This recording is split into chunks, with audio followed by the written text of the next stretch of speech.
Hi, friends. This is Will Parker, along with my co-host, Dr. Jen Schwanke, welcoming you back to another Principal Matters episode. Jen, this is going to be Principal Matters Podcast episode 495. 495. Can you believe that?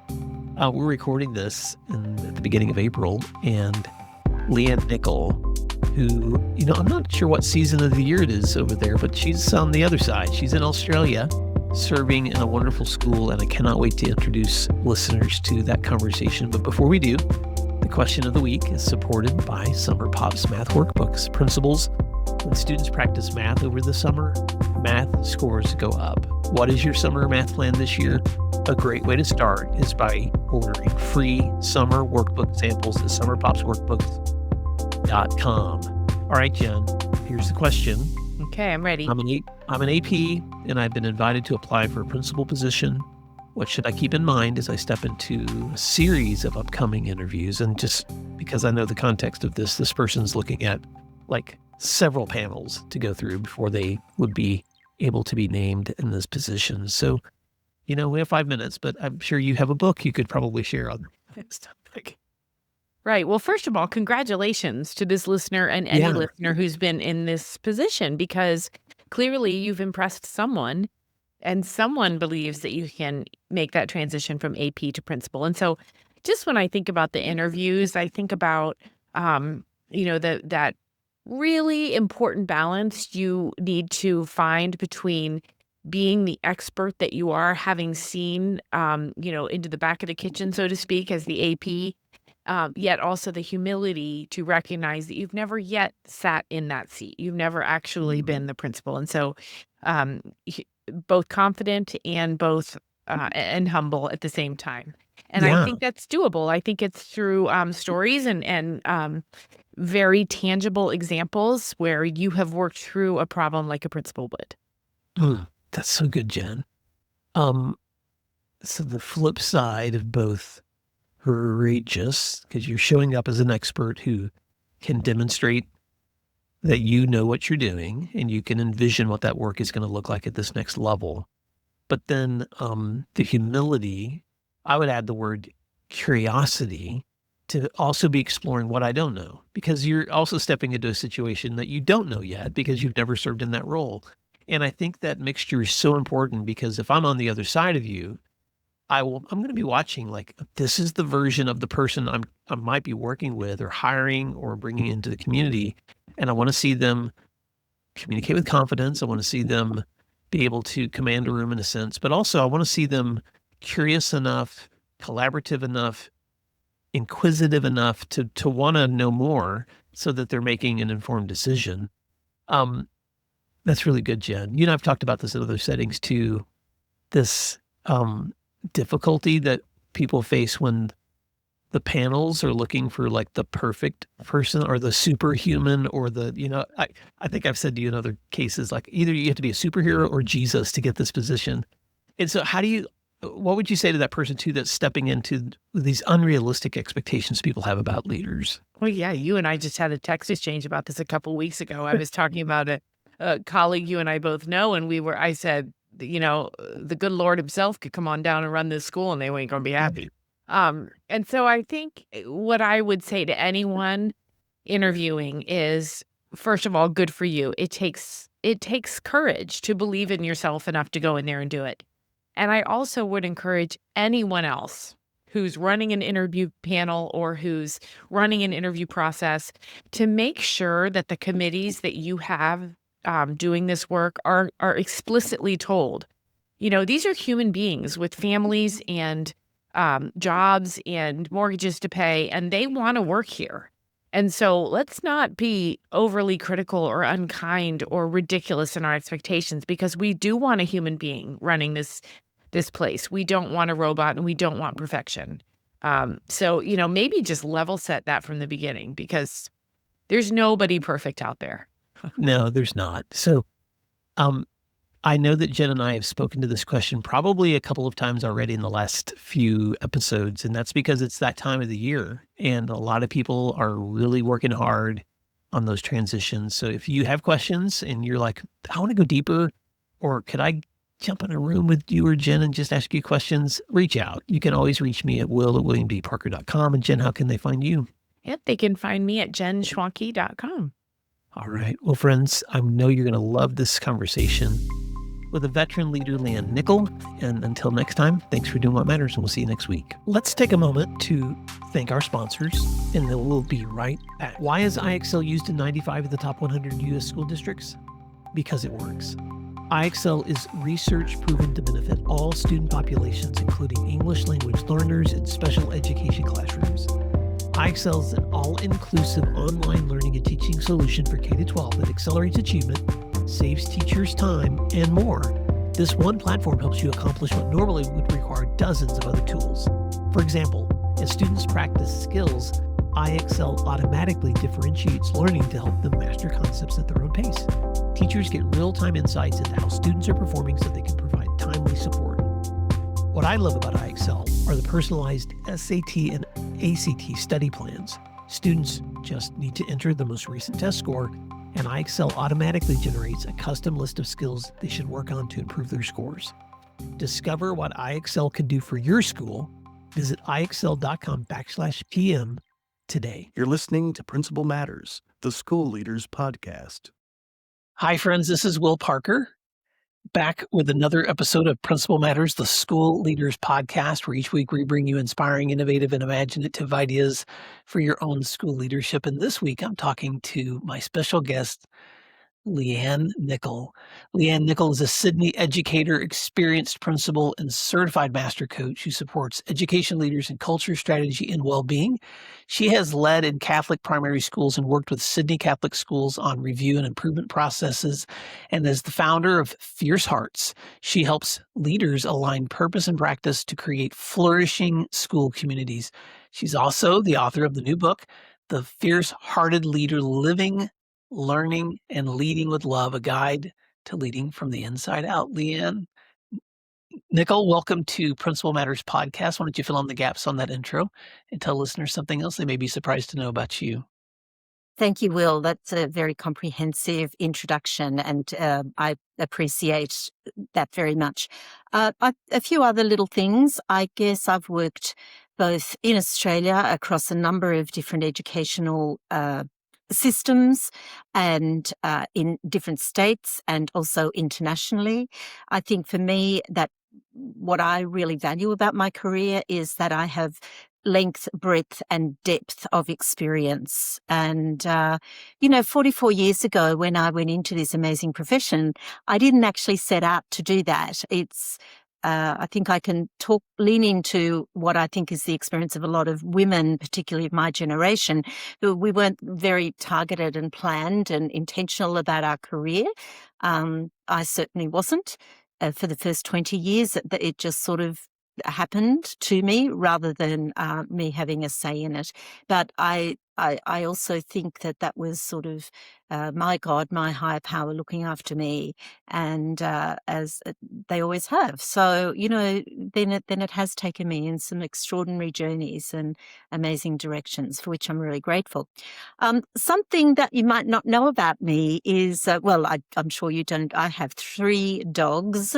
That's a lot of dogs. We live in a townhouse. And just a quirky little story. My husband, who is an amazing person he's retired and he is the house husband and looks after everything. We sent him shopping to buy 2 little Maltese terriers, and there were 3 in the litter, and he came home with all 3. So we have rather a crazy household. We have usually more dogs than people. And at the moment, my daughter is living with us and she also has a dog. So there's a bit of crazy dog lady in me as well. I'm so glad to know that. And if any of them want to jump into the show, we're not going to edit them out. You'll probably hear my dog, Ivy, who likes to jump in. And sometimes my cat, Nitro, comes running across the screen. So we're also a pet family. I'm so glad to know that.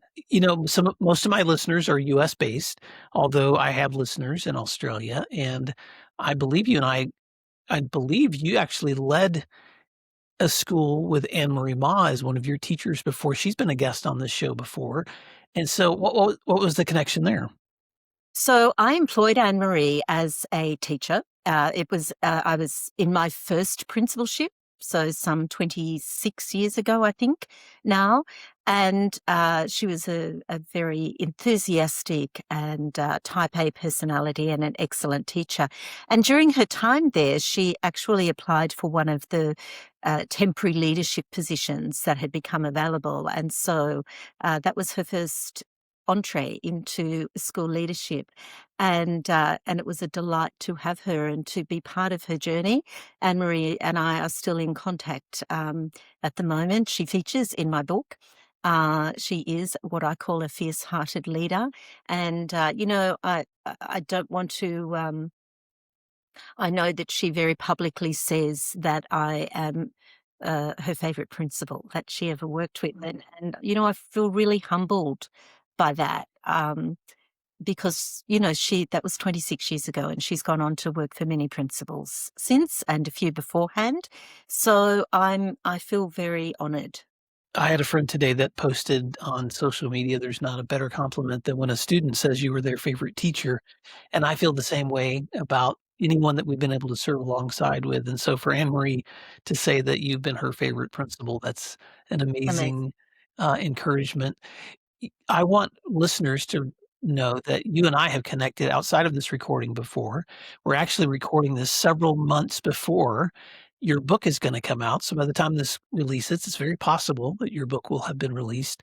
Tell us the story a little bit about the fierce-hearted leader, which is what we're going to be talking about today, and what motivated you to write that book before we start jumping into some of the content.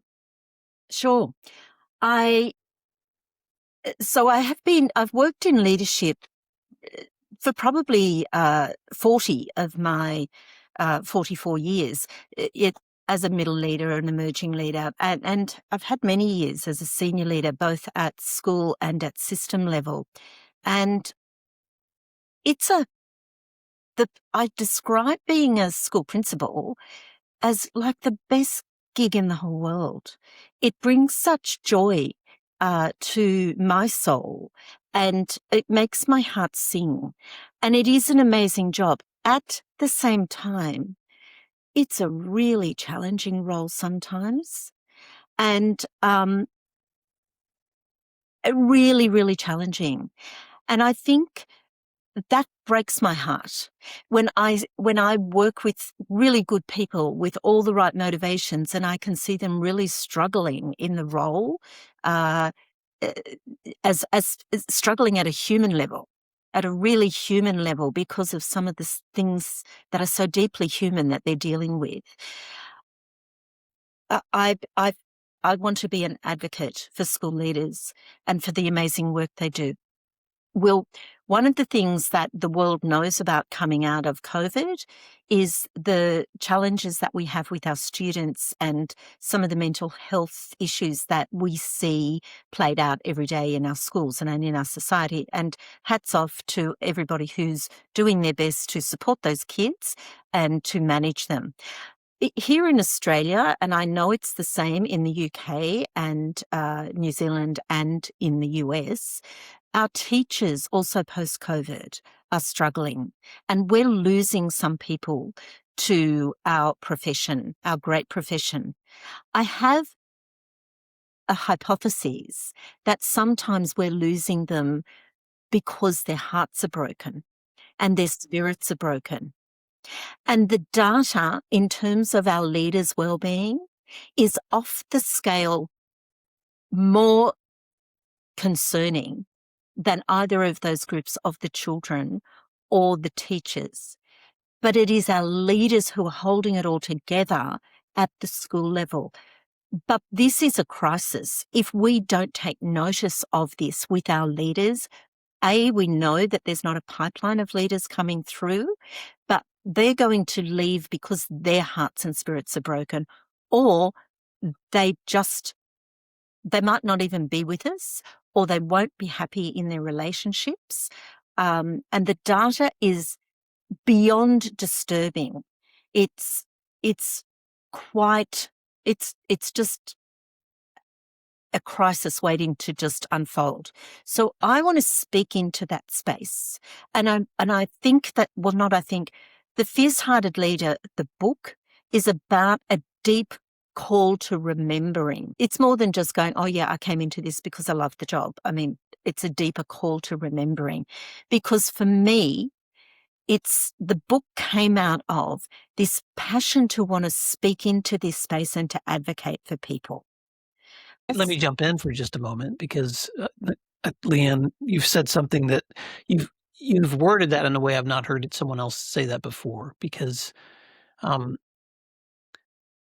talk to a lot of leaders who, like you, believe they've never done anything that they think is more meaningful than the work that they're doing. And at the same time, they can't think of anything they've ever done that's more challenging than what they're doing.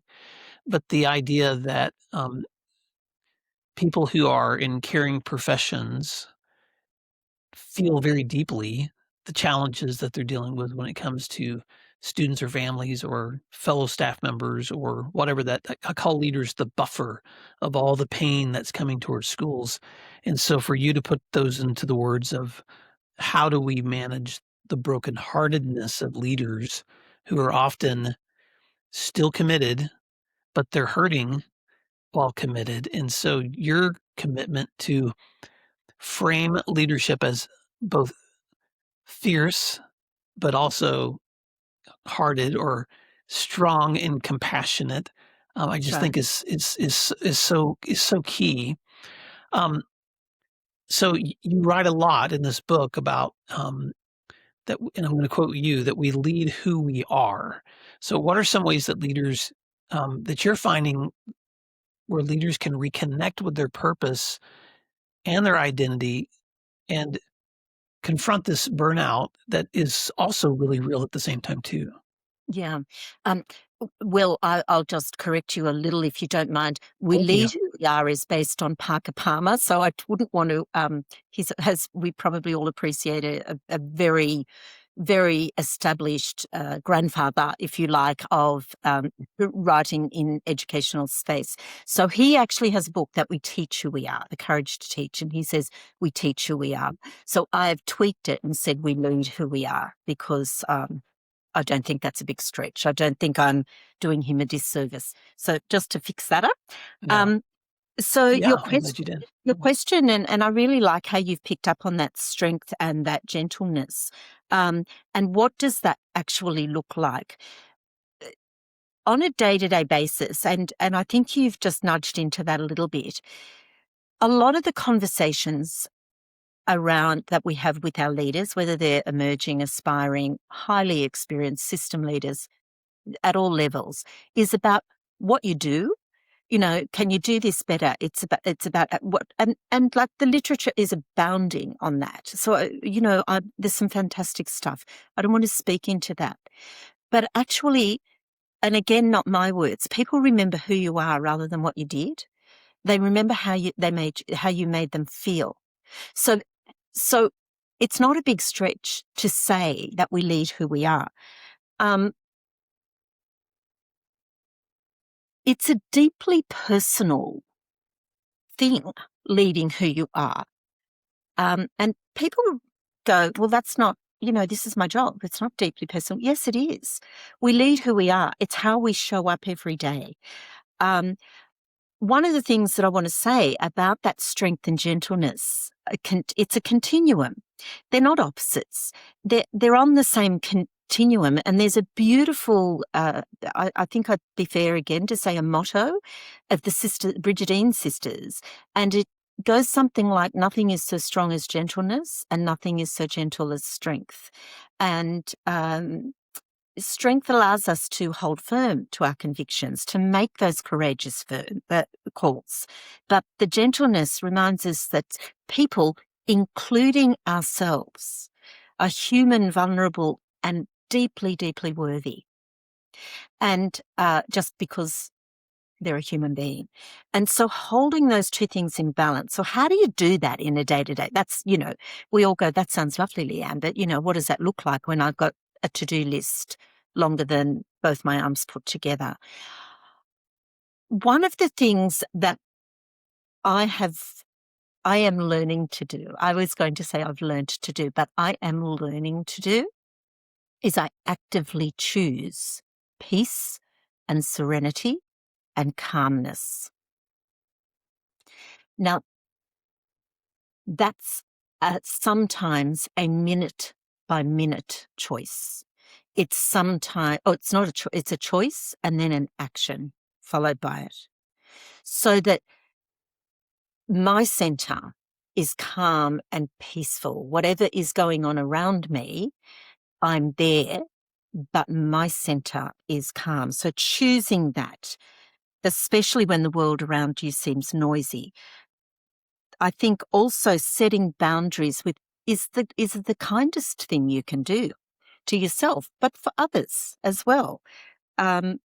Saying no, the word no isn't pushback always. The word no is actually about learning how to be in relationship with one another or even your work. So setting boundaries without losing the kindness. Saying no to what depletes us, saying no to what depletes us and yes to what truly matters. And I think then that's a conscious choice. How do we know that? It's being connected to our mind, body, heart, and spirit. I love how Ken Robinson talks about in education Ken Robinson talks about in education that as we go higher up in our education, we educate us, the human being, more and more until we get to the neck up. And, let's get back into our bodies and let's connect with our emotions. And it's not in a segmented way, it's in a holistic way because there's wisdom in all of those parts. But when we try and segment them, it's like trying to get all the cogs to move separately, whereas if you put them together, they'll work more harmoniously and more smoothly. So I think that's that daily act of integration, bringing who I am to what I do. And the fourth thing is being connected and, well, first of all, knowing. Now, here's a really big one of life's big questions.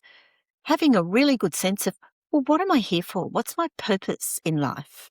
Not just what am I here in this school for, but what's my purpose in life? What do I believe that I was put on this earth to do?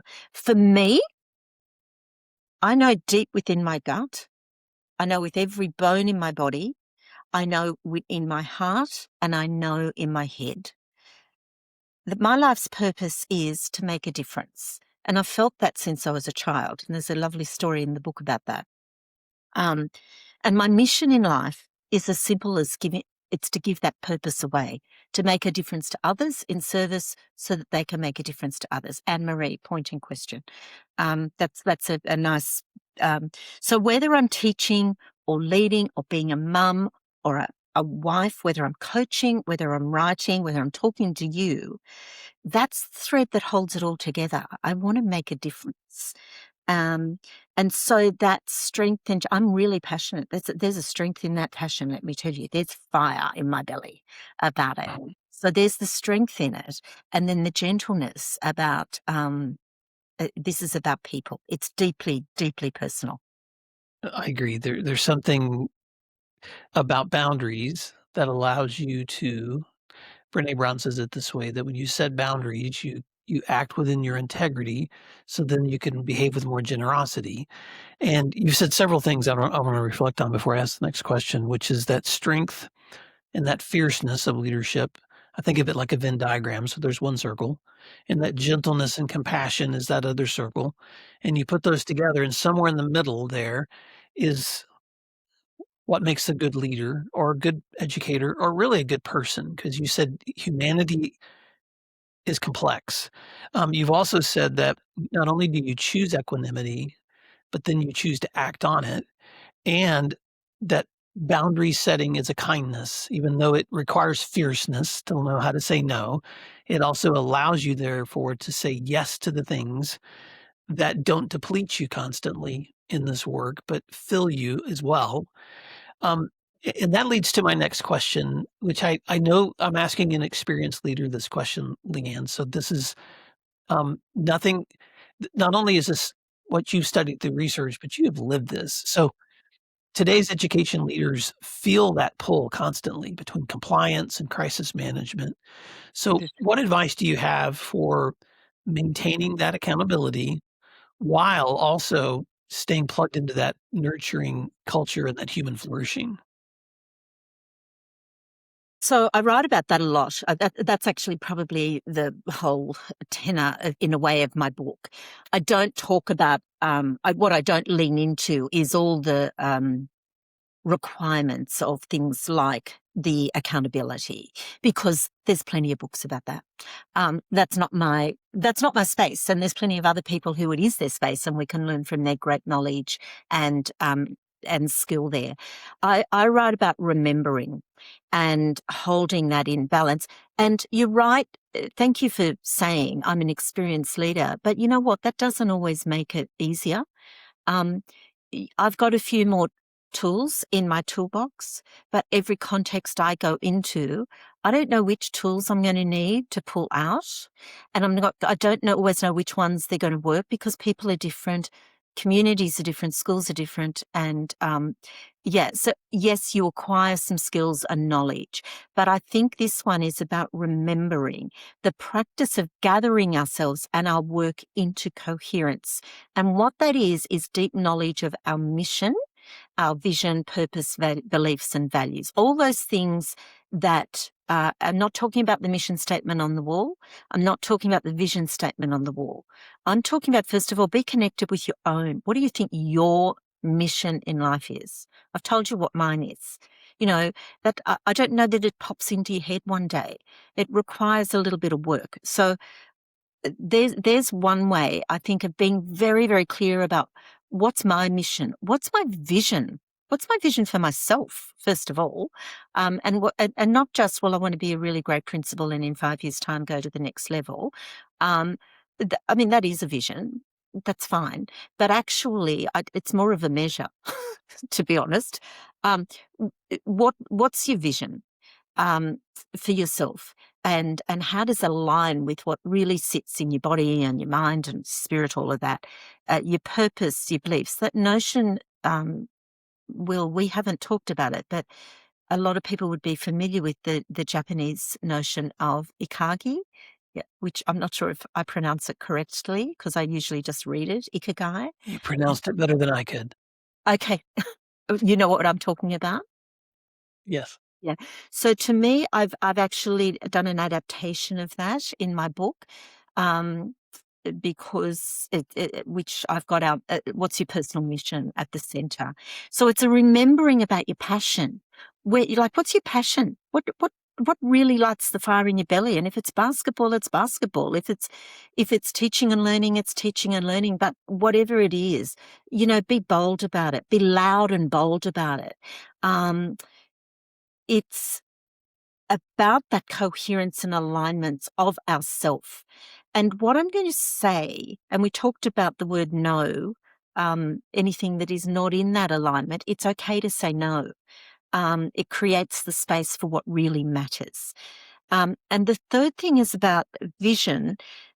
Having your vision is almost like a compass that helps you discern what gives attention, what gets your attention, what's taking you in the direction that you really believe you want to go. Now, that's an individual thing. Ken Wilber, whose work I really like, Ken Wilber, I don't know if you know Ken, he, I think I'm correct in saying he was a philosopher, or is a philosopher. Anyway, he was looking at all these theories of, why we're here and human development and all of that. And he said, you know what? There's got to be some sort of connectivity here. There's got to be some point of alignment where all of these things come in together. So he's written a book called The Theory of Everything. Which he locked himself away, and he came up with something in that. And I think he's got this model of 4 quadrants, the top 2 quadrants being the individual, and the bottom 2 quadrants being the community, in our case, the school, it could be the family, whatever. That's what that looks like if you cut it horizontally. When you cut it vertically, on the left is the inner world. So if you like, we all know the iceberg metaphor of what's above the iceberg and then all of the things that actually drive us, which are below the iceberg. So it talks about that's what's on the left-hand side, both as an individual, but as a community. Now, let me just say, we know that it's this inner world that makes the decisions. We think it's not. We think it's our conscious mind, but it's our unconscious mind who's driving all of those big decisions, our beliefs, all of that. But where do we as a community actually connect and say, well, this is what I think accountability means here. This is what I think our vision statement means here. But what do you think, Will? Because, the picture you have in your head might be really different to mine. But if we're going to work together, somewhere we've got to get the picture together, not just by reading the words, because we're all going to create our own reality. And then on the right-hand side are the outer expressions. So for me, that's a really important part of that accountability, is getting the inner worlds right, so that the outer expression is in integrity, an expression of integrity of what is deeply important. Yeah. What I appreciate about this so much is I think for so long, when you sit in the complexities of any kind of situation, you often feel this pressure to choose a response, one way I'm going to respond to this situation. Or a lot of times people are looking for the solution for whatever it is that they're facing in the complexities of this work. And there's just something really helpful, I think, when you look at both sides of the same coin. And so when you're describing Ken Wilber's theory of everything, where you've got the individual and the community in your lens, but you recognize that both the inner world and the outer expression are both pressures happening at the same time, but one always affects the other. It's also helpful for me to come back to something you said earlier too, when you talk about mission and vision and beliefs and values. I call it the story you tell yourself every day when you walk into school. What is that story? Because if that story is, today I'm going to walk in and there will be no problems, there's going to be peace, there's going to be no conflicts, I'm going to just I'll be able to check everything off my to-do list. If that's the mindset, you're going to be really frustrated unless you have a day with no people around. During the school holidays, there's a really good time to walk in. Yes, it is a good time for those. No, it doesn't always work in the school holidays either. Yeah, but if the narrative you're telling yourself, and you touched on this earlier, is I know what I believe and what I've been created for to make a difference. And today, whatever happens, that's my purpose, is to redeem this moment or repair this thing that's broken or make this a better situation. Then that tension between compliance and reports and all those things that you have to do can happen, while at the same time I'm responding to the people in front of me in ways that's caring and hopefully cooperative and patient, not perfectly, but at least I have that mindset. Um, you also spend some parts of your book talking about the science, like psychology, but also contemplative practice. And so you use the word remembering. I like to use the word reflection. But just can you talk a little bit about what are some of the insights or practice that have been most transformative for you as you try to refocus and remember, so that you can keep moving forward with that perspective? Yeah, thank you. That's a really good question. Well, as you said in the introduction, a lot of my work is in Catholic education. A lot of my experience has been in Catholic education, the vast majority, but not quite all. Now, so our religion, as all religions do, they all have some contemplative practices that are part of that tradition. So I lean into those in terms of what are the practices. So what does that look like? That looks like being part of a parish community, like outside of my school. So being connected, it looks like daily prayer. It looks like, some of the practices that are reflective of the tradition. I can't even think of any, but I actually went to a book launch last night in our parish. Incidentally, this is a little sidebar. I'll give you the heads up. My parish that I grew up in, and I now live again in, is serviced very beautifully and has been done for many years by the Augustinian Fathers, and our Pope is an Augustinian, and our Pope has been to Australia many, many times. And so one of the priests wrote a book which is on the history of the current Pope's experiences in Australia. So it was a book launch. So that was sort of fun. But attending things like that is really good for me. It's connecting with those people of my faith. That's a contemplative, reflective practice, because even those little conversations, even the connection with the people. So sometimes the reflection can be connection. I'm glad you said that. Yeah. I want to add one thought to that too, which is because you lead in a Catholic setting, and I've come from a Protestant background, but both, I think the things that I've appreciated so much about both of those traditions, and whether people see this or not, I think your tradition actually names it better than mine, which are what are the liturgies that we embrace regularly that keep us connected to those things that are the most meaningful. And so you mentioned some of those, being a part of your community, the Yes. practices that you have in worship or prayer, but also when I think about those for me, those reflective practices, for you, those contemplative practices,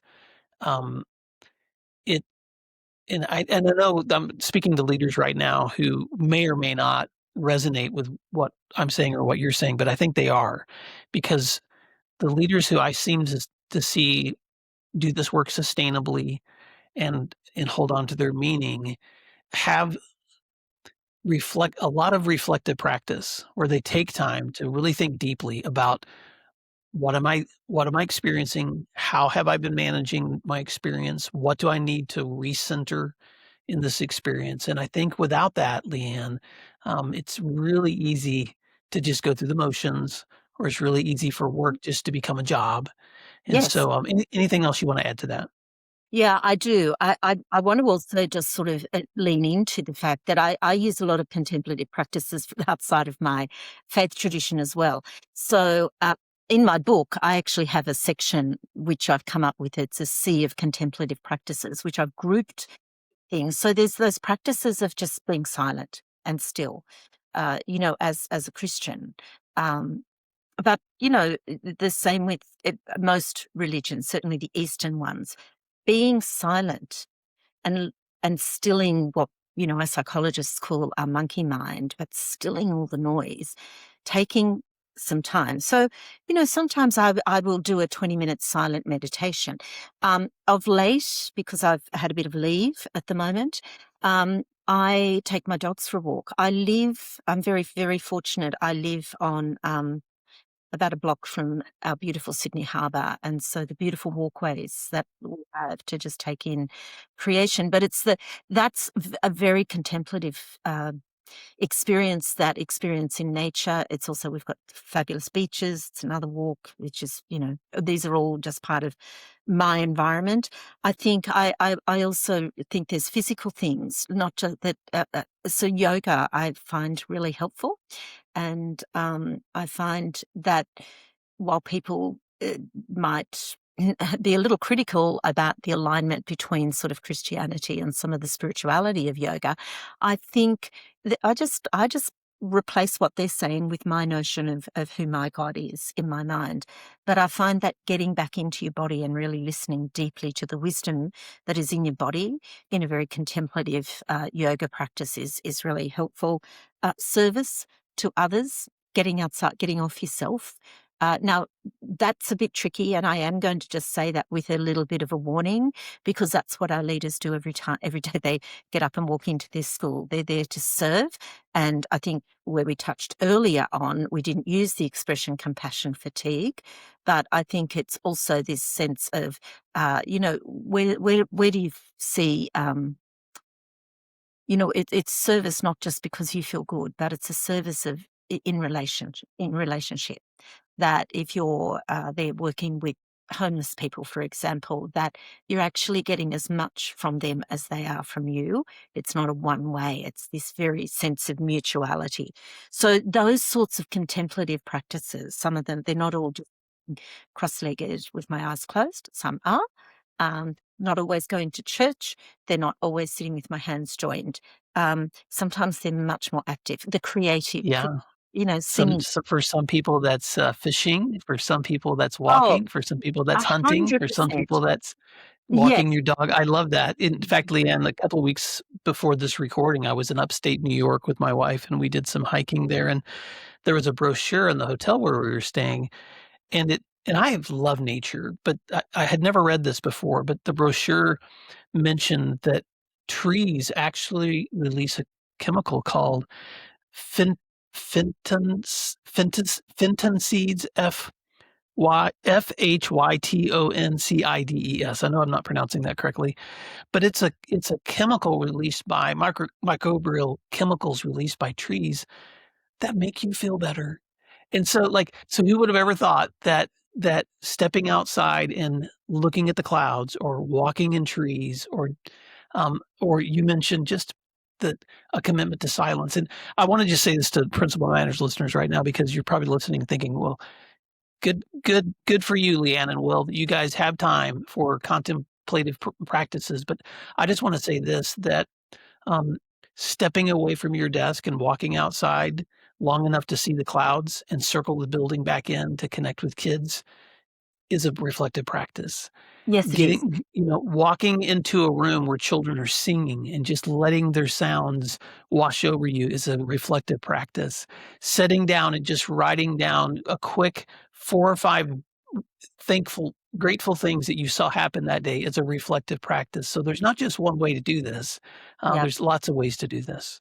There are. And Anne-Marie, I don't want to give away her story, but she talks about what she does, and she literally says, even if it means going to the bathroom.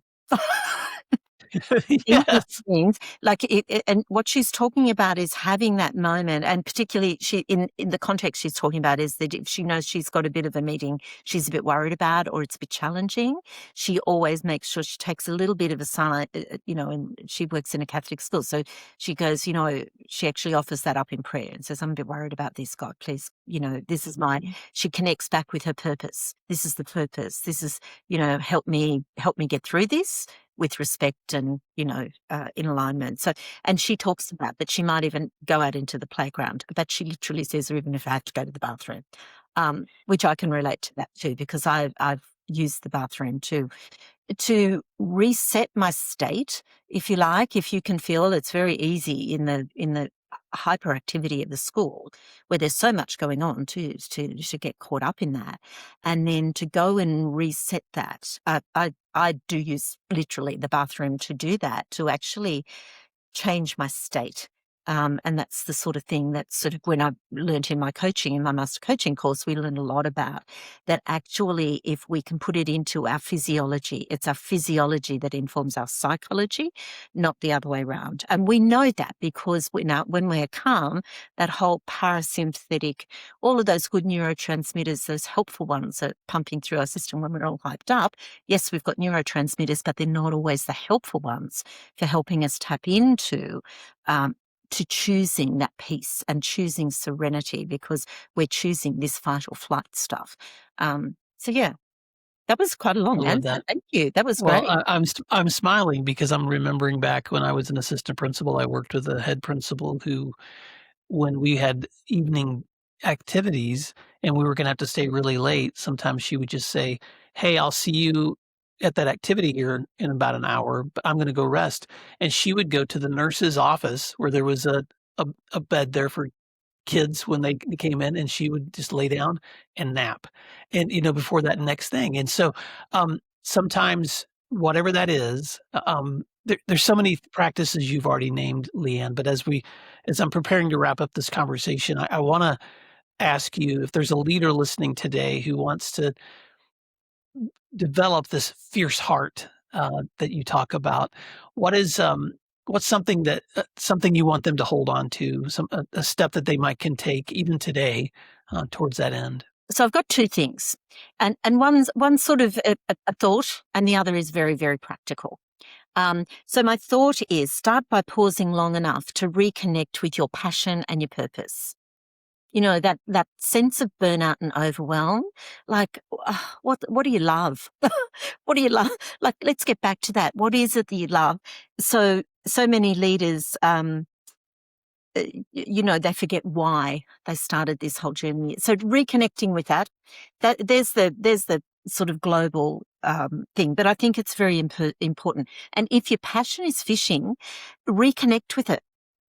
Reconnect with it in some way, even if it means ringing somebody and just saying, I'm flat out for the next 2 weeks, but let's make a fishing agenda or, appointment or whatever one does with fishing. Not my bag, that one. And your purpose. Why am I here? Am I in alignment? So just sort of, you've got to be able to name and see these things before you can actually do anything about them. So just pausing long enough to name them. But my very practical one, and again, this is in my book, but I have then a more fulsome tool. But coaches use a tool called the Wheel of Life. So capital W, Wheel of Life, capital L. You can Google it. It is freely available. Just the heads up. Please don't pay a coach to do a Wheel of Life with you. It's on Google. You can do it almost as well yourself, I'm sure equally as well. But it's a good place to start. Download it.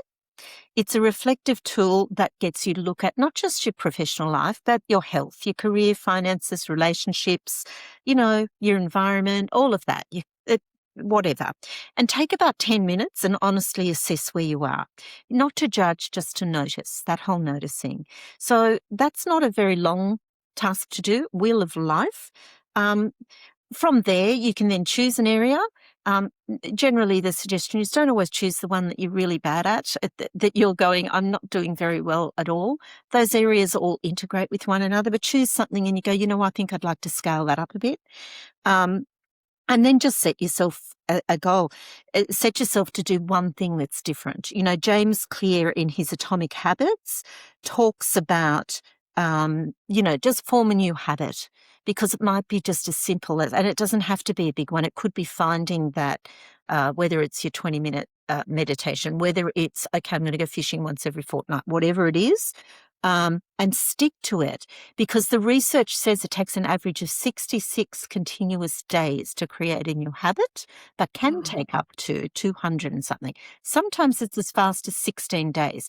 But just start and commit to it. It's not about speed, it's about steadiness, and then just pick it and do it. So that's a really practical thing. Do the Wheel of Life, find an area, make a commitment, and take the action. That's so practical, Leanne. Yeah. The one in the book I'm gonna is it does have the Wheel of Life, but it will also have a sort of one that feeds into, I guess, the beliefs of that sit underneath a fierce-hearted leader, and it actually gets an audit of that sort. So that's a little plug for finding something a little bit different. Well, that is so practical. The time that we're recording this is before the release of this new book, but hopefully by the time this releases, Principal Matters listeners, you can look for the book, The Fierce-Hearted Leader: Living, Learning, and Leading from Love with Leanne Nichol. Leanne, as we wrap up, how can leaders stay connected with you, and any closing thoughts or words? Sure. Okay. I think so. First of all, please connect with me on LinkedIn. I post there fairly regularly. I also like to share things that I also see from other people. Part of that advocacy and support for leaders is that if you're posting something or doing something great, I believe in sharing it across my community and spreading that news widely. I guess, so that's on LinkedIn. So just under Leanne Nicol, and Nicol is Nicol. So please connect with me. Also tell me you heard me on the podcast. That'd be fun to be able to say thanks. Also, I guess the one thing I want you to take from the conversation is that being a leader doesn't have to cost you your joy or your sense of self or your family. It's really, the fierce-hearted leader is really an invitation. It's not a recipe and it's not a directive, but it's an invitation to live, learn, and lead from love, and to return to yourself. Because when we do that, we're stronger, we're wiser, we're happier, we're healthier. We create stronger schools and stronger communities where others feel seen, valued, and inspired. So they're my parting words for the day. Well, Leanne Nicol, what a privilege and an honor to get to meet you and to introduce you to Principal Matters listeners. And Principal Matters listeners, I know you are committed to being fierce-hearted leaders yourself, but we're going to put a link to the book and a link to Nicole's LinkedIn profile so that you can find her there as well.